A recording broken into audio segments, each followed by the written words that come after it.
සුබ දවසක් වේවා සියලු දෙනාටම.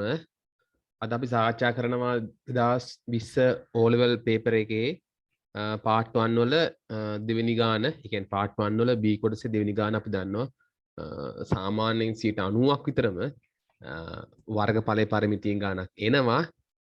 මට මතක හැටියට එක අවුරුද්දක මේ ගාන වෙනුවට දුර කාල ප්‍රස්ථාරයක් ඇවිල්ලා තිබුණා. ඉතින් මේ ගාන 90ක් විතරම එන්න පුළුවන් ගානක්. ඉතින් අපි මේ ගාන අද අපි සාකච්ඡා කරනවා. ඒ වගේම තව දෙයක් මතක් කරන්න තියෙනවා. මම පහළ ඩිස්ක්‍රිප්ෂන් එකේ link දෙකක් සඳහන් කරනවා. එක link එකකින් ඔබට පුළුවන් 6 වසරේ ඉඳන් 11 වසර වෙනතෙක් ඔබට මොන හරි පාඩමක් මිස් වුණා නම්, ගණන් පාඩමක් මිස් වුණා නම් ඒ මිස් වුණු පාඩම ලබා ගැනීමේ හැකියාවක් තියෙනවා.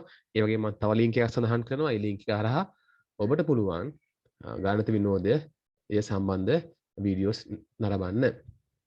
ඉතින් අපි ගාන සාකච්ඡා කරමු. ඔයගොල්ලෝ දන්නවා මේ part 1 සම්පූර්ණයෙන්ම ඔයගොල්ලෝ පුළුවන් තරම් උත්සාහ කරන්න මේ paper එකම කරන්න උත්සාහ කරන්න. හැබැයි යම් මොහොතක ගාන වැරදුනොත් සම්පූර්ණයෙන් මේක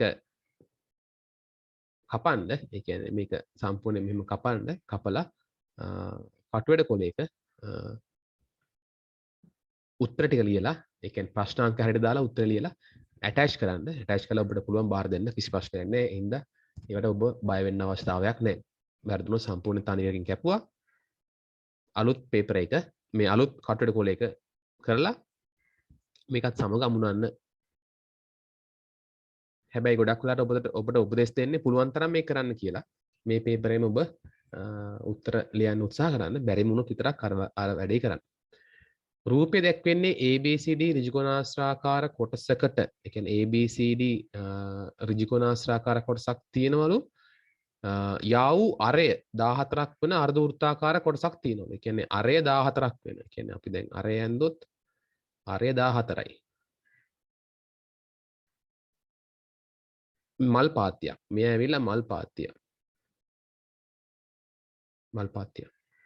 මල් පාත්තියට පිටතින් අඳුරු කළ ඇති ඍජුකෝණාශ්‍රාකාර කොටස් දෙකේ ගල් අතුර ඇත. ඒ කියන්නේ මෙන්න මේවල ගල් අතුරලා තියෙනවා. අපෙන් අහනවා BC දිග. BC. ඉතින් අපි දන්නවා සම්පූර්ණ දිග 14යි, මෙයා 7 නම් මෙයත් 7යි, 7 නම් 7යි නේ. එහෙනම් BC කියලා කියන්නේ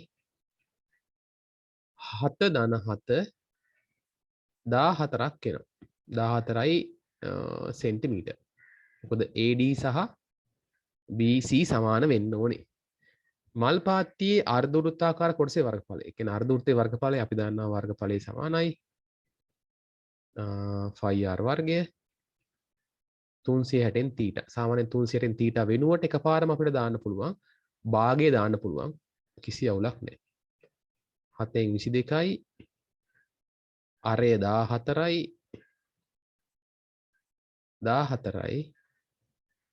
360න් 180යි අර්ධ වෘත්තයක් හින්දා 181 182යි දෙවරක් 1යි දෙවරක් 7යි මේ 7 කැපෙනවා 22 ඒවා 14ක් 8යි 2යි 2 බිංදුවයි 1 ඇතුලේ 3යි 300ක් එනවානේ. sorry 308යි 308යි සෙන්ටිමීටර වර්ගයක් එනවා. මට කොහේ හරි තැනක වැරදුනොත් ඔබ පොඩ්ඩක් කමෙන්ට් එකක් දාන්න එතන වැරදි කියලා. මම මේකට යම කන්නම්. හරි. ඊළඟට අපිට තියෙනවා තුන්වෙනි ගාන. අර්ධ වෘත්තාකාර කොටසේ වර්ගඵලයේ ගල් අතුර ඇති කොටස් දෙකේ වර්ගඵලවල එකතුවට සමාන නම් ඍජුකෝණාශ්‍රාකාර කොටස AB. AB අපි මෙයා දාමු x කියලා. එහෙනම් මෙයාත් x වෙනවා. එහෙනම් මට කියන්න මෙන්න මේ මුල් ගල් අතුරලා තියෙන කොටසේ වර්ගඵලය කියලා කියන්නේ මොකද්ද? මෙයා ඇවිල්ලා 7යිනේ. එහෙනම් 7ක් x නේ. 7ක් x දාන මෙතනුත් වෙනවා 7ක් x. ඒ වර්ගඵලවල එකතුව සමාන වෙනවා 308ට. මෙතනින් එනවා 14යි x 308යි දෙපැත්තම 14න් බෙදුවා නම් මම හිතනවා උත්තරේ එනවා කියලානේ. 14යි.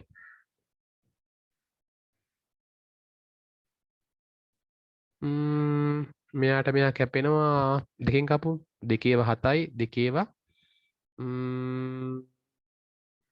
154යි දෙකයි එකක් ඉතුරුයි දෙකයි 22යි සෙන්ටිමීටර කියලා එනවා 22යි සෙන්ටිමීටර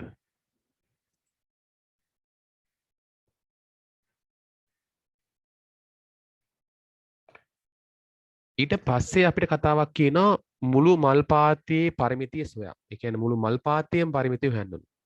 ඉස්සලා අපි හොයමුනේ. එහෙනම් අපි ඉස්සලාම මෙතන පොඩි මේකක් එනවා මෙන්න මෙතන චාප දිග නැත්තම් වක්‍ර දිග හොයන්න ඕනේ. වක්‍ර දිග සමානයි 2πr 360න් තීටා 2යි 7න් 22යි අරය 14ක් කියලා කිව්වනේ. කෝණය ඇවිල්ලා 180යි. 181 182යි 7 1යි 7 2යි 2යි 2යි කැපෙනවා එනවා 44ක් එනවා සෙන්ටිමීටර. එතකොට ඒ දිග 44යි. එහෙනම් පරිමිතිය අපි මෙතනින් පටන් ගමු මෙතනින් මේ දිග 7යි p සමානයි 7යි මේ දිග අපි හෙව්වා 22යි නේ. ඒ දිග 22යි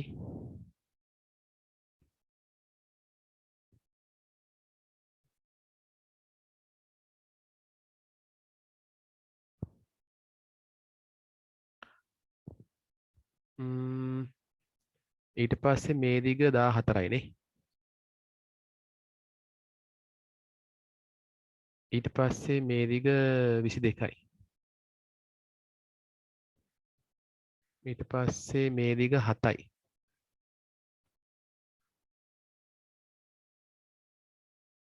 මෙතන යනවා 44ක්.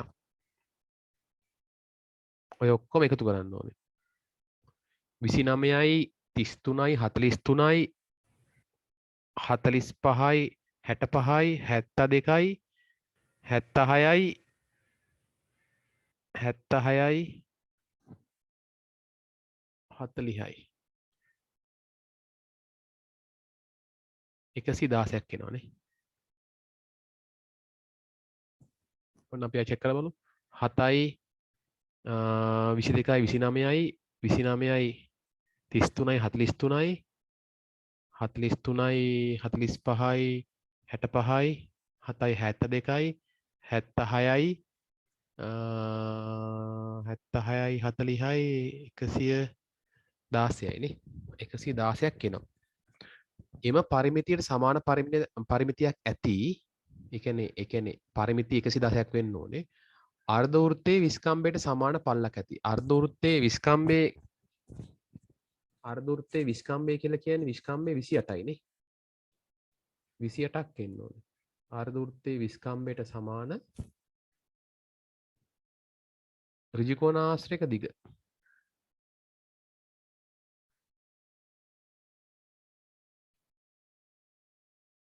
මෙයා එන්න ඕනේ 28යි සෙන්ටිමීටර්. එහෙමනේ කියන්නේ නේද? ඒ කියන්නේ ඍජු කෝණාශ්‍රයක් තියෙනවලු අර්ධ වෘත්තයේ විස්කම්බයට සමාන පළලක් වෙනවා. මේක දිග. අපි දාමු y කියලා. මුළු මල් පාතයේ පරිමිතිය සොයා එම පරිමිතියට සමාන පරිමිතියක් ඇති. කියන්නේ මෙයා y වෙනවා මෙයා 28ක් වෙනවානේ.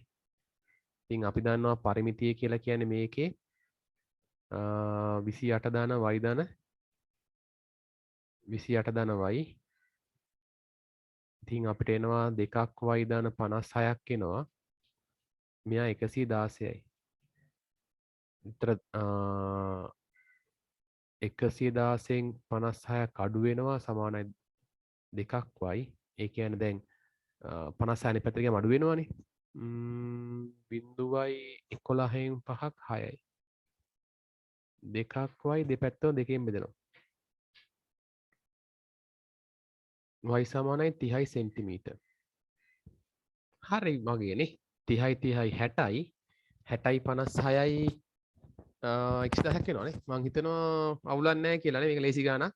මොන හරි ප්‍රශ්නයක් තිබ්බොත් මට කමෙන්ට් එකක් දාන්න.